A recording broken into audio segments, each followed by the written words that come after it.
All right, all right, all right. We are live here from the hills of North Carolina and St. Louis, Missouri. And for those that don't know, welcome to the Moat, where we break down real business decisions and the problems behind them. I'm Sam Robinson, And I'm Kyle Harbaugh. and every week we find real businesses, real numbers, and real stakes to show you how to build a business competitors can't easily copy, take, or kill. And today, let's keep building that moat. Yeah, All right, let's Kyle, what you let got? let's build another layer of that moat. The goal here is not to give you business news per se, but to help you understand the principles behind these news stories, to break them open and give you the principles that we see, so that you can make better business decisions and ultimately grow your business where it's harder to copy, kill, or take. So first one I want to start with is this question: where do you think most businesses accidentally give away value where they could be creating value for themselves? All right, that's to me. Okay, so where Ye- where where where they give it's interesting you say that because 2023, 24, and part of 2025, I saw this. We just have to give the away the farm. We're going to give away all of our knowledge. And where'd that get us? That got us and got them, people that were interested but not the right clients. Number one, that did get them leads. Let make no mistake about it. But what I would say is that people took AI and then included it in their database, and now they've got all that information, and Yeah. so they don't know what they're giving away. And so with it, we've got now we're going to start turning into the era of specialized intelligence, and giving away the farm is going to be a very both a good and a bad thing. You have to figure you're going to have to figure out the weight. There's a balance. This is a very 6-7 approach for all those that are out there young like that. But yeah, it's a very 6-7 approach, or it's like you just don't know. You kind of end up in the middle. Yeah, and there's a balance to be struck there because you need to let people see your capabilities. Don't tell them, show them, and kind of give them a taste of the ice cream, so to speak. But at the same time, we don't want to give them the whole ice cream shop.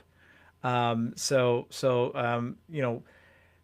we're going to be talking about today. Is how do we create value, and become more valuable, create more valuable businesses, healthier businesses.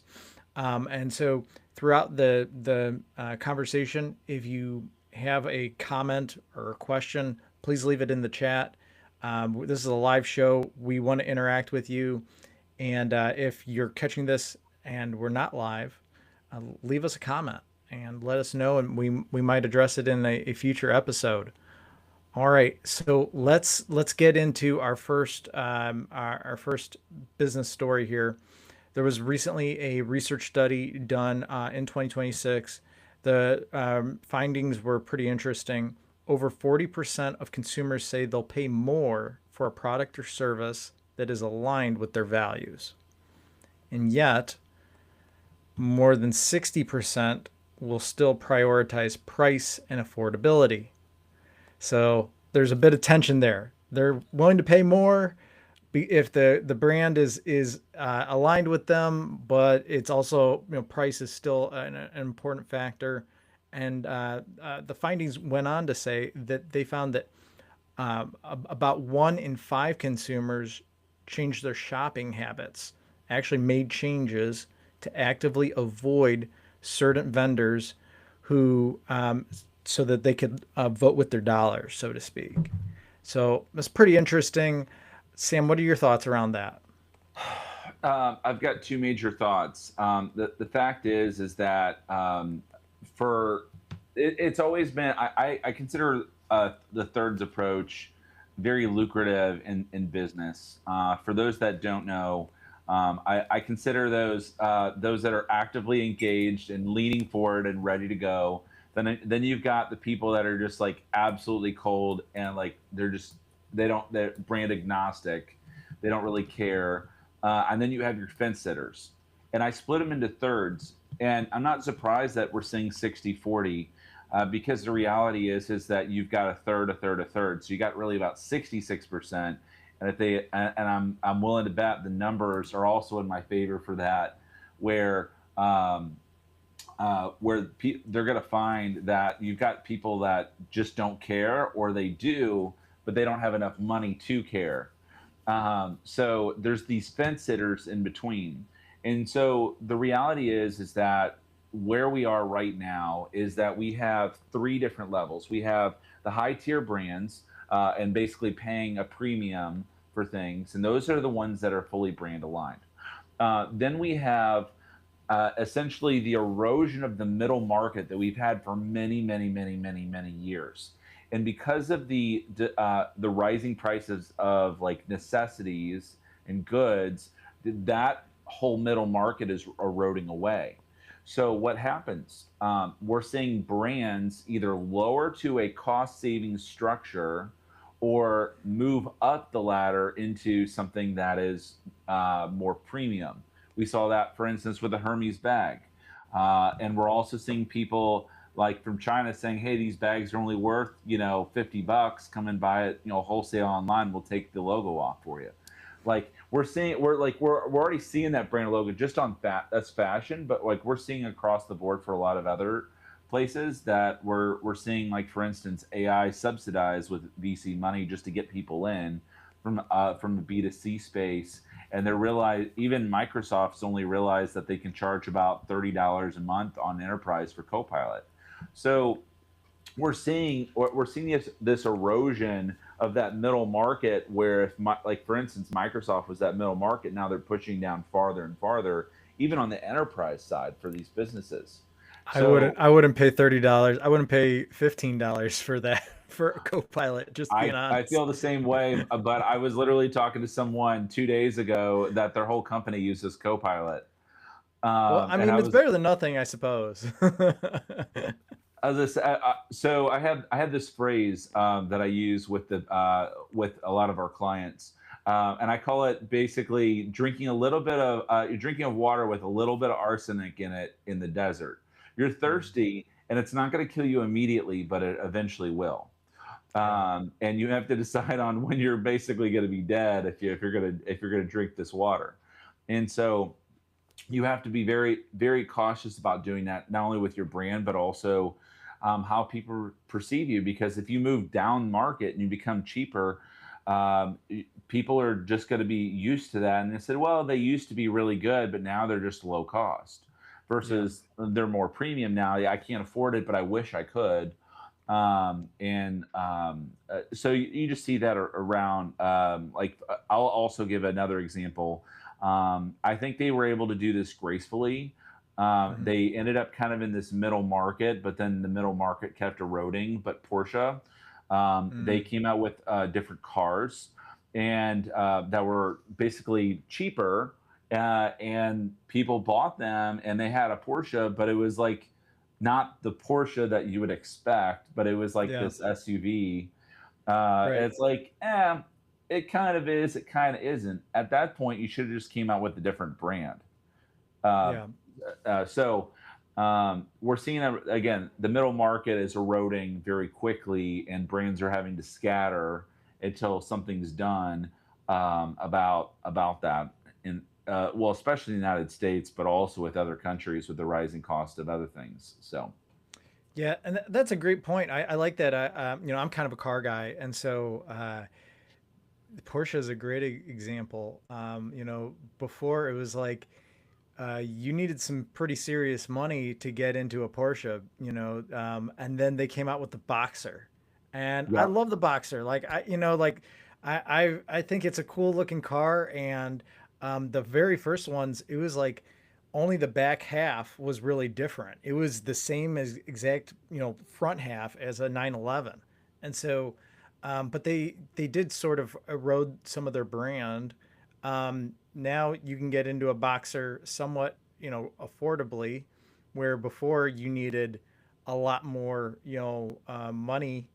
So I mean, like we haven't seen that from say Ferrari or Lamborghini.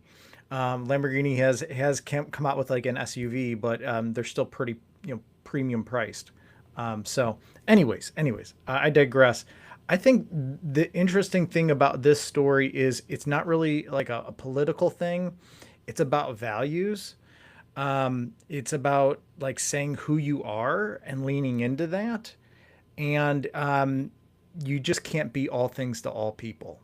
So if you wanna not get into the value like the values of your brand, you need to probably focus on the price side of things. Um, uh, and if you want to lean on that value, you probably are going to go up market and on the values of your brand. And so I you cannot do both. I do not think you can do both. And so you got to pick one. You got to make the Yeah. hard decision. Which one you going to do?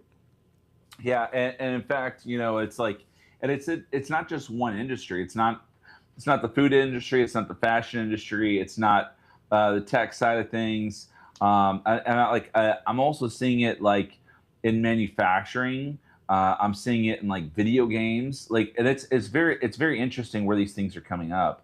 For instance, like one of the clients I was talking to last year, that they basically they lost some of their biggest revenue simply because they were the companies that were doing work with them were doing it offshore. They were Mhm. looking at ways to cut the cost.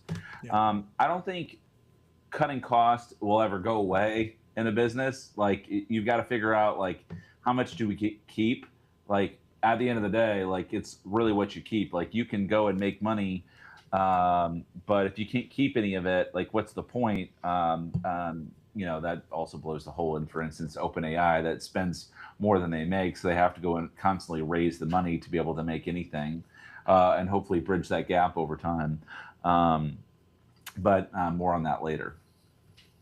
Yeah, so I think the moat lesson here for our audience is the strongest brands clearly define what they stand for. They attract customers who share those values while still delivering real value.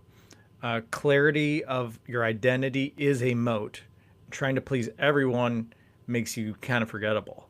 And so, think about that. Think about, the strongest brands, they have an identity. They say specifically who they're for, who they're not for. And, being broad is a way to really erode your business. Yeah, and for those that need a fun example like myself, I in my head, and Kyle, I don't think I've ever used this with you, but you may have heard me once or twice with it.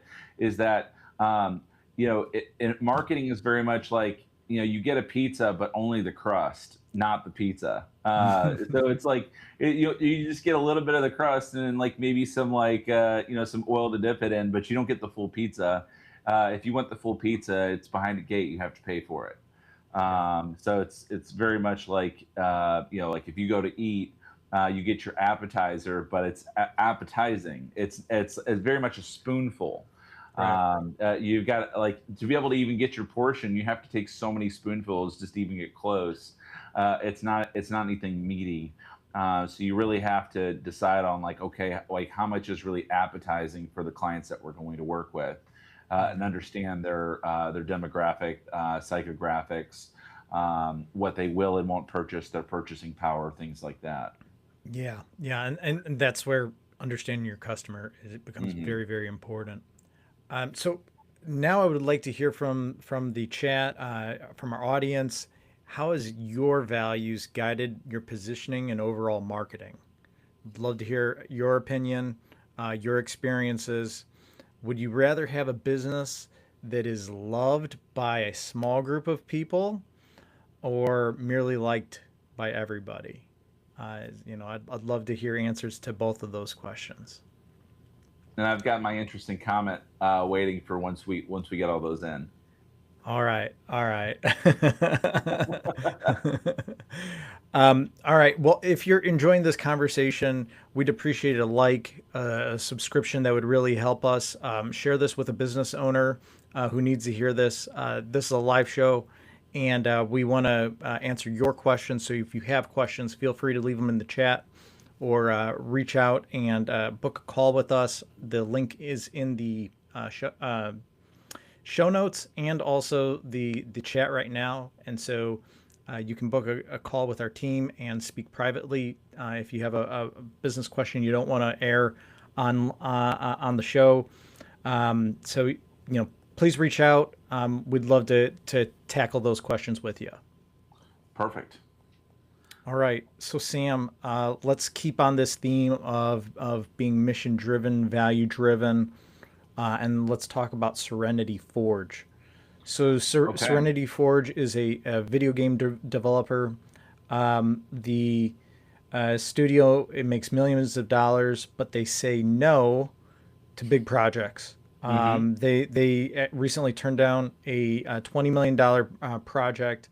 This Colorado game studio, founded by Z Yang, after a near fatal illness at 18, earns yearly around $15 million. But they're very mission driven. They're narrative games. They develop narrative games around illness, grief, and relationships. And they deliberately turn down more conventional and more lucrative projects that don't fulfill the mission of the gaming studio. What are your thoughts about this? So I do think there's two things at play here. Number one, if you're an owner, you can do whatever you want. Like Sure. that's the reality. You have the freedom. Like you don't have to accept anything. Like I don't really like you. It could be like, oh, I sneezed in the wrong direction. Like it could literally be anything that you decide that you don't want to do something. I think for him, it's a little bit different in the fact that he has a very specific way in which he goes and builds games, and the reality is that he only builds games in this genre.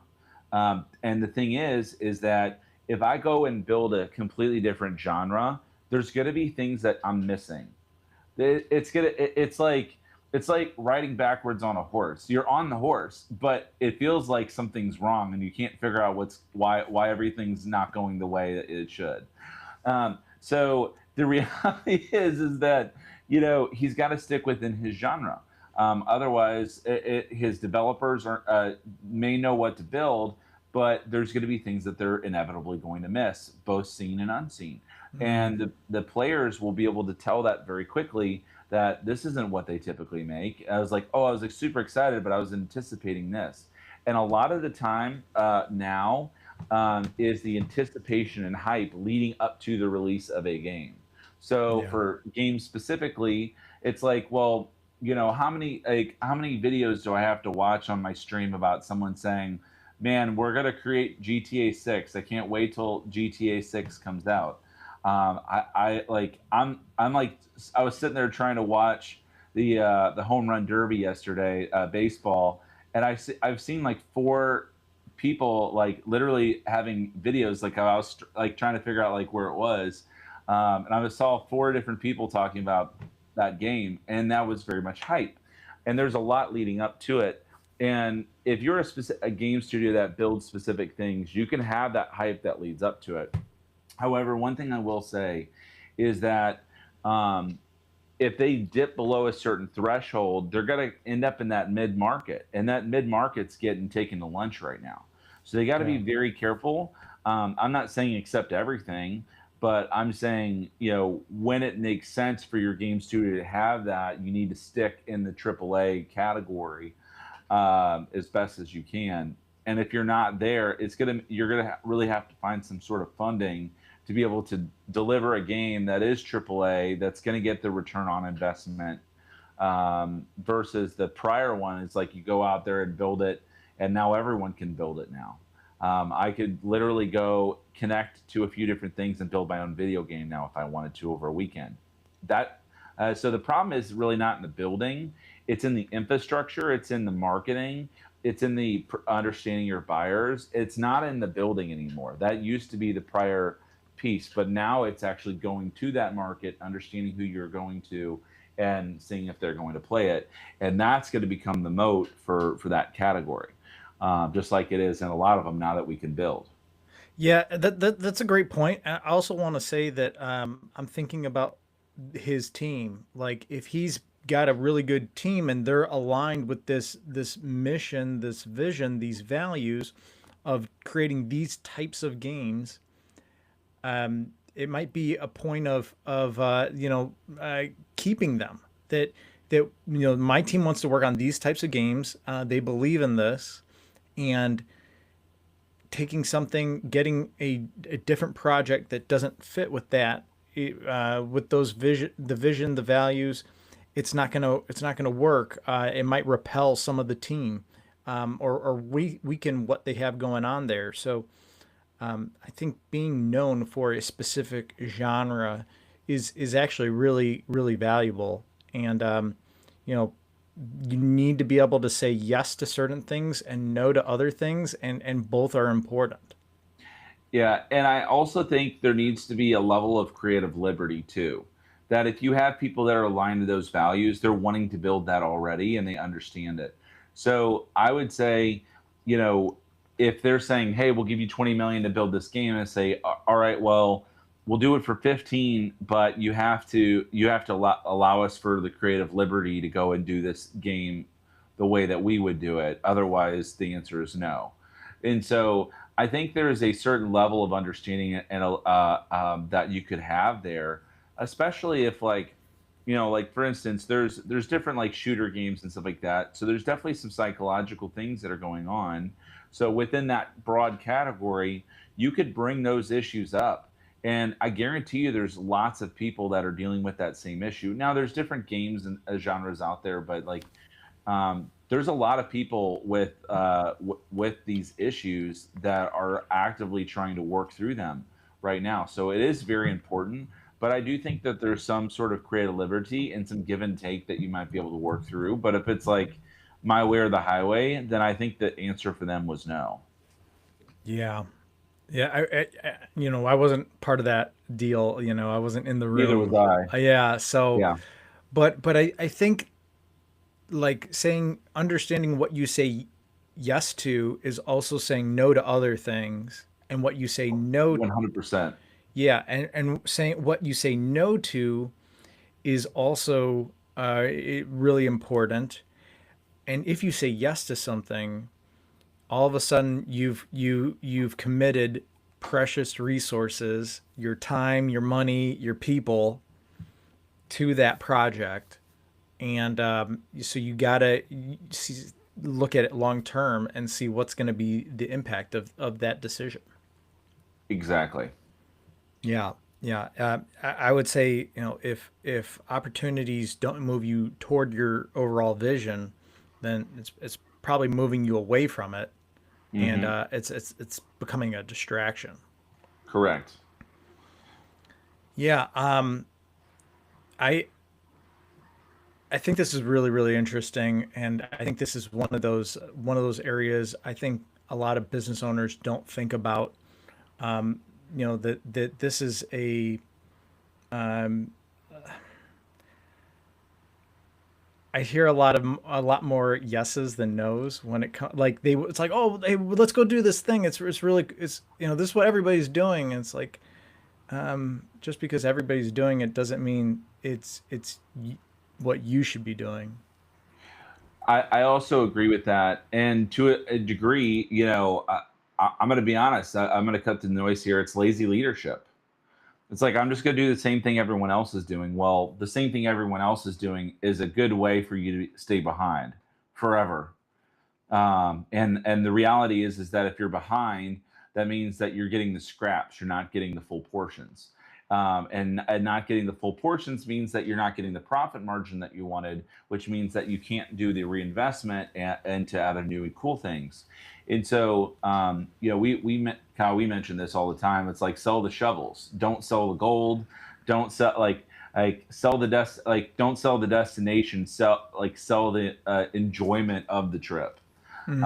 It's like you've got to be able to figure out, like, okay, well, let's say for instance I'm a game studio. It's like, well, their destination might be the game, but their enjoyment of it is this like psychological aspect, just from like what you mentioned there. Right. Or maybe I'm the manufacturing company and I make doors, like something that's been around for a long time.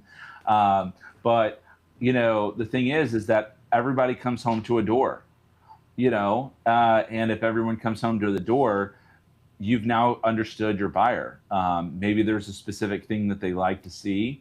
Maybe there's a specific psychological element, and you're building these doors not just to last, but also for these families that are going to be using them for either a very long time or something that they're going to remember as home. Like people take, it's like if I was going to do marketing and I was a door company, I would put all sorts of really cool doors in front of these houses from a marketing piece, and then like take family portraits in front of it. Mm. Like there's a Yeah. lot of people that do that. Like, and Yep. you could basically get very cheap marketing. Like, hey, we'll give you $1,000 door, and you just take a picture in front of it. Wait, what? You'll do the install and you'll do the door. You'll do all these different things. We just got to take a picture. Yep, and we're going to use it for marketing. Mm. Great. Like, and now you've got a marketing budget that's way cheaper, but it's like Right. so familiar to everybody. So like, I just took a door, for instance, like something that's been around for a very long time, and did a spin on it. And the reality is that a lot of the marketing game has changed. The way in which people are marketing has not changed. The tactics have changed. The strategies have not. And the reality is, the people are not changing. We're the same today and tomorrow as we were yesterday, and Yeah. nothing is new under the sun. Um, and so, uh, with that being the case, you can take the twist and just change the tactics, keep the same strategy. The reality is that my people are not becoming robots that I'm selling to. I mean, maybe they would be one day, and it'd be much easier to convince a robot at this point.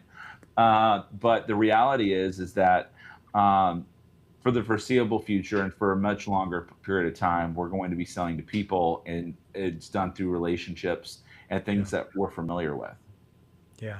That's a great point. That's a great point. And um, I mean, if this company, Serenity Forge has built up a reputation for building up these kinds of games, these psychological games, and nobody else is doing that.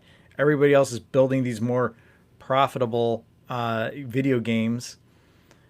Like that's not a moat. That's what everyone else is doing, and so refusing work dilutes, or refusing work that dilutes their identity is helpful for them because it continues to reinforce who they are, and who they are is not easily copied. It's not easily replicated, and so it makes them a clear, authentic company to do business with if you like those types of games for a specific audience. Yeah, and on that same note, I'm going to use the door example again. Mm-hmm. Let's Mm-hmm. say, for instance, robots, become prevalent. We've got AI. I can literally take a picture of a door that I saw my competitor make. I go and make that door. And the reality is that my sales probably aren't going to go through the roof. That's the reality, because my competitor has already done the branding. It's already ingrained in their marketplace, and in those customers that are buying the door, that they have that door. So what's going to change from me producing the door? It's not. It's going to be changing the mind of my buyers, that it is important for them to have that door. So there's just another set of constrictions that people didn't realize. Now that building is so easy, they thought the building part was the restriction. It's actually the understanding now that it is built. And that's why there's a lot of people, businesses that got venture capital that are belly up. They're gone. It's like goodbye. Like they couldn't figure out their marketplace, or maybe they solved an issue that their marketplace was not asking for. There was Mm-hmm. no, or maybe there was demand, but the risks were too high. And so we've got a very specific way, Kyle, that we go through that with our customers, with our clients, and making sure that they can become wildly profitable with that. Maybe more on that at a later point in time. Again, spoon feed. All right. Well, I want to hear from our audience now. Let me ask everyone watching this, what what's something your business intentionally says no to, even though it could make you money? Would love to hear those examples. Leave them in the chat or comment below if you're watching this at a later point. We say no to people all the time who are not a good fit. Maybe we could help them, but it's going to be a difficult relationship. We're for a specific type of person who really wants to scale and grow their business, see new opportunities, and really Mhm. go after them. Yeah, I remember, there was you had made an introduction. There was a guy, I'm not going to say who it is, but they show up in a bathrobe to a meeting, and I'm like, I don't think this gonna work out. Like immediately, like what's going through my mind, I'm like, this is not gonna work out. And it didn't. Didn't. And It and sure we, didn't. but like these are the things that, like, as an owner, it's like not only the people that you're hiring to fix issues, but also your customers and clients and your people. The reality is you're not fooling anybody. You're just not. Like, and the reality is you got to be transparent. It's like, hey, are you doing good? You're not doing good. You got different things going on. Are you making changes? Or are you showing up in a bathrobe? Like they're going to be like, yeah, things aren't going so well. The person that's owning this company is showing up in a bathrobe, so I might be looking for another job here soon. You know, Hey, in all fairness, last time I saw him, he was in a suit. So oh, fair, fair, fair. Yeah, that was a bit yeah. surprising to me. But yeah, no, that's a great point. Like how you show up really does matter. It Mm, matters for all sorts of different contexts. All right. Well, Sam, let's get to the part that I always like. I think this is my favorite part of the show, which is okay, let's pull the lever. okay. So, in every business, all your decisions really boiled down to three precious resources: time, money, and people. And so, with regard to the first story about values and the value given from companies, what do you think is the issue there? Time, money, or people? So the reality is that there's a large amount of resources spent to be able to get to that point, and a large amount of time, effort, and sacrifice. I would say this really is a people problem because you're at that point in time, you're trying to figure out, okay, who am I selling to? Where are they going? And where do I need to direct my people to get to them? And essentially, the herd is split in two. And if you're still here, this has become a people problem because you're marketing to the wrong people, Mm, and you need to market to different people. So that means that you're going to end up having to update your ideal client profile because things have right. changed. Yeah. And the reality is that the most successful business owners have done the same thing too. Same thing can be in those in tech right now. It's like the moat and everything is like changing so fast. It like makes your head spin. Like once a quarter, like all the stacks have changed all over again.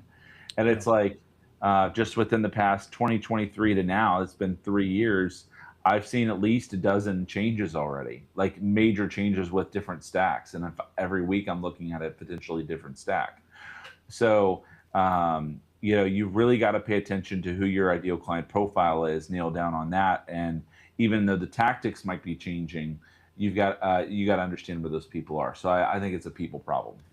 Yeah, and I think understanding how you've been communicating, what you have been communicating, Hmm. the frequency at which you communicate, who you are, what you do, the value provide, the values you stand for, all those things matter. And like I was recently talking with several business owners, and they're kind of like, yeah, things are slow. The summer is slow. This is kind of a hard season, and they were like kind of like trying to like come up with ideas of, well, like, what should we do with our time in this moment? And I'm like, I know pretty much where all my clients are because I already like I'm in constant communication with them. Hmm. Like we know what I know what to expect more or less. I don't know every single detail, but I know Hmm. generally more of what to expect than it sounded like they did because I communicate with them a lot more. I understand what's going on. So it was when I brought that up, they were like, "Oh, that's a good idea. I wish I thought of that. I wish I had been communicating with my clients more." Correct.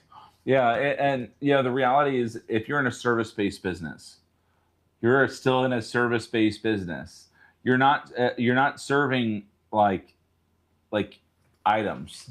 Okay, you're Hmm. serving people Right. what they want. It's an ongoing thing. And the reality is that the only way to do that is a relationship, which requires communication.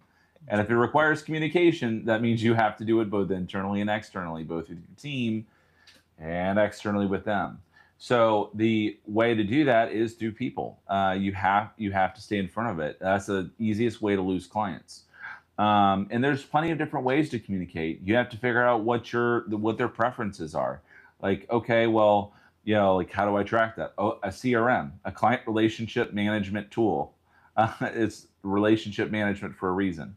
The reality is you're not going to remember 1,000 different people that you've talked to. You're not going to remember all their details. You might remember their names, but statistics say that you may remember up to 500 people at best, usually about right around 300 ish, for everybody, like including your family's names. And if you have a larger family like I do, with cousins and whatnot, you're not going to be in a good spot.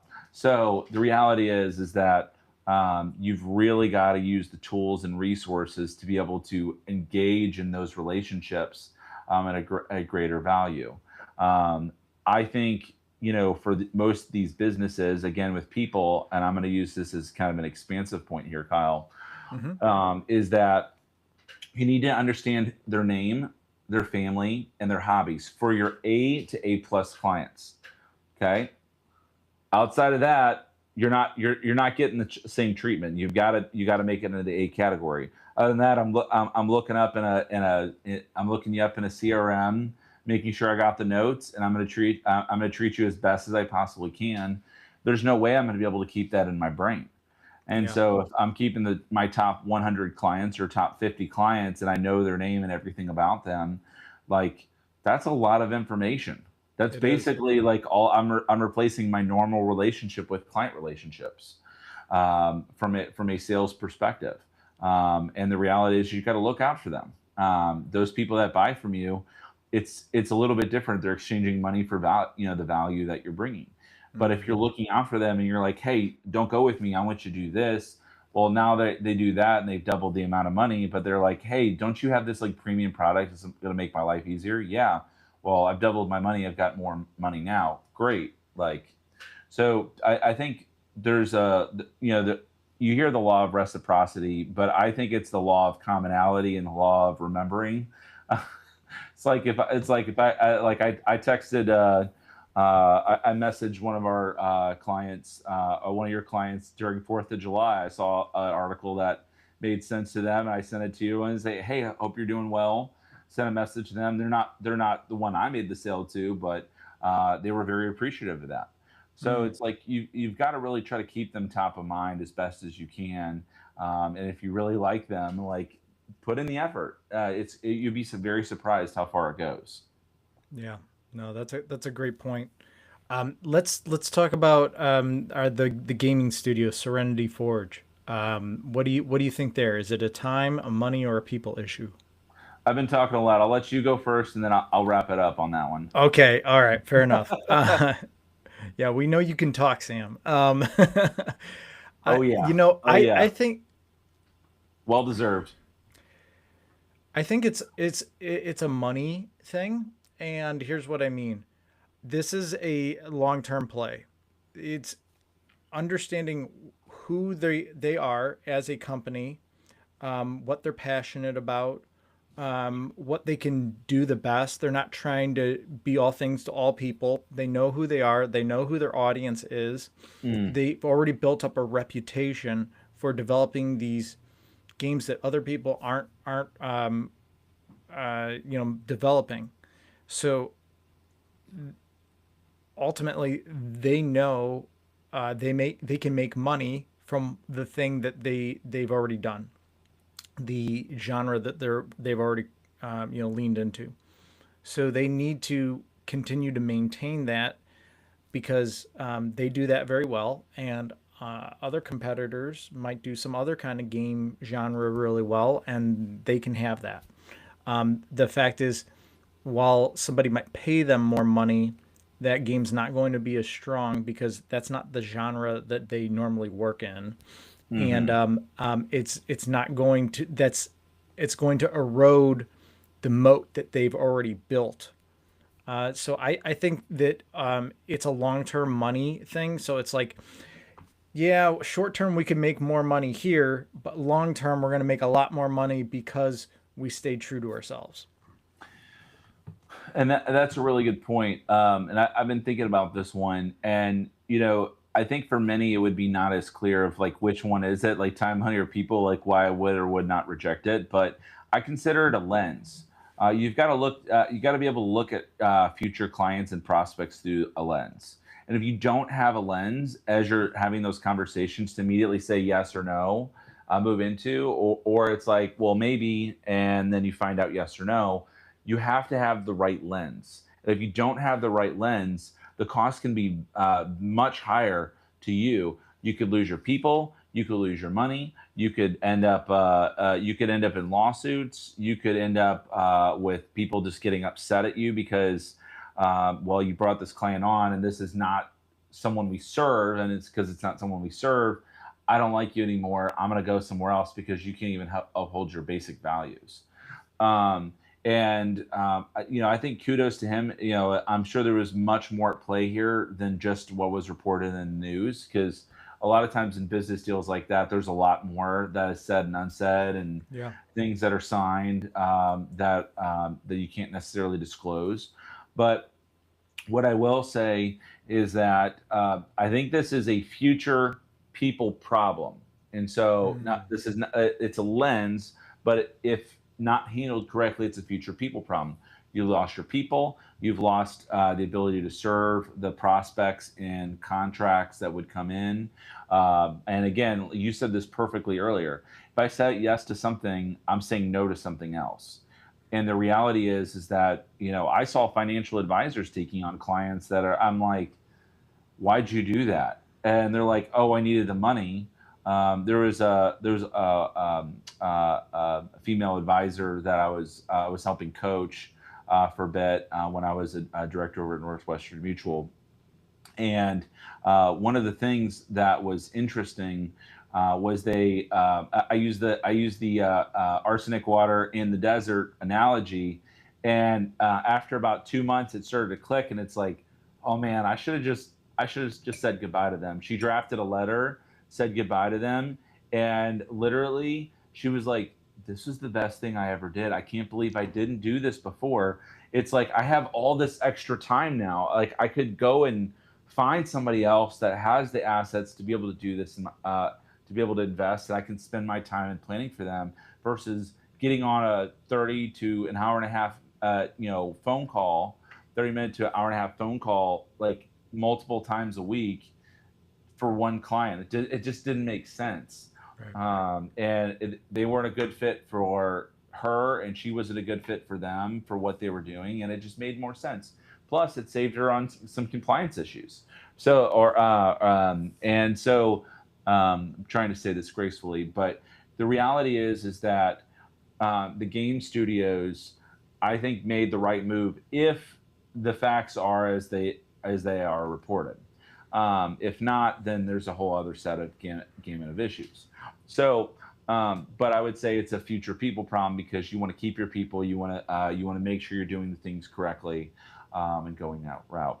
So, with that said, I think this is really that's a future people problem. Yeah, yeah, I would agree. I hear what you're saying there. And they're avoiding people problems. Yeah, that's good. That's, I mean, the best, uh, like they say, an ounce of cure is worth or an ounce of prevention is worth a pound of cure. And so it's a lot easier and better to just not even have that situation in the first place. All right. Well, I wanted to highlight the principles here. These are two completely different stories. One common principle: great businesses don't become stronger by trying to do everything. They become stronger by making focused decisions that are better, higher quality decisions. They focus on, they understand where to focus. And if this conversation has challenged some of your thinking, let us know. We'd love to hear what new ideas we provoked. Go ahead and share this, subscribe, let a business owner know about our show. That's how we grow. We do this because we want business owners to build healthier and more valuable businesses. And if you're wrestling with an important decision, go ahead and book a call with us. Let's talk about it. We'd love to explore what's possible with your business. Bring your questions. I'll bring an outside perspective. And if you're not, hit that bell. We'd love to have you subscribed. Hit the like, follow us for more. We're both on LinkedIn, posting on YouTube, and would love to connect with you either on or offline or on air. So, again, for those that don't know, I'm Sam Robinson, and I'm with Kyle Harbaugh today. And every week we build, we find real businesses. Again, not a news week. This is more of a let's get it done from like a CEO, C-suite perspective. These are real numbers that we have, real stakes, and real decisions that need to happen. So again, make your business not easier to copy, take, or kill. Instead, do the reverse of that, making sure that you're building that moat, that you're taking the ground, and you're slaying it out there, as they say in sales. So until then, keep building that moat. Appreciate y'all. Keep building the moat.